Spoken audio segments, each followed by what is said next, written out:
And the third thing that we could do with wisdom is to achieve freedom. And what is the qualification for having that freedom? Well, one qualification for freedom is morality. It's very dangerous to have freedom without morality. Morality is what? Essentially, it's responsibility. Having the freedom without morality, a person will not feel responsible for exercising his or her power. And eventually, that will lead to corruption. For example, like freedom of the internet. When we are on the internet, there is freedom of looking for whatever we want. There are unlimited contents on the internet. And of course, there's goodness to it too. Like if you want to do research, you can easily look for the information without spending too much time.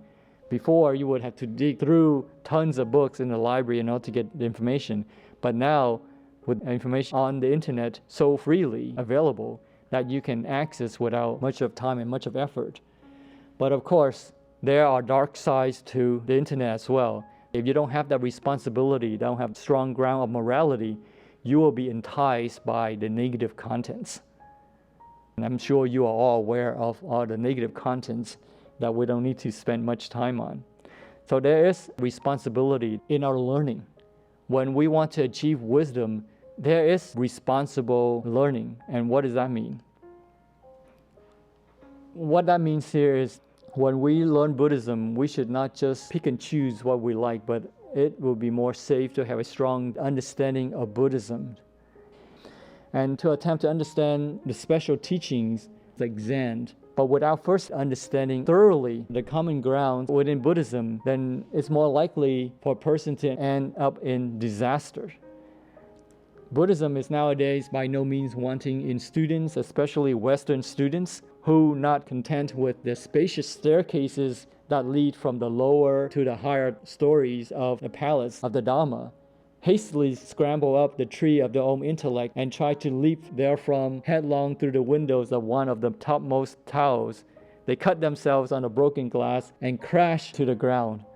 When we have access to enormous amount of information on the internet and we don't have a strong foundation, then we think that we understand it and we would neglect the fundamental teachings like precepts. A lot of students study Zen, meditation, without caring for the precepts, morality. And so without morality, there's no strong foundation. The higher you go, but your foundation is weak, and what's going to happen? It's going to fall, it's going to topple. It is important to be surrounded or to accompany a teacher, especially a living master, as opposed to an imaginary one or one who speaks from the other side, your imagination.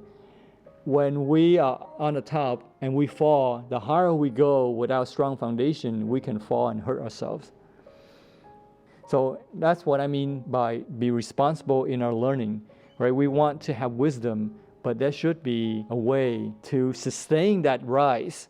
Otherwise, we can fall because there's no strong foundation.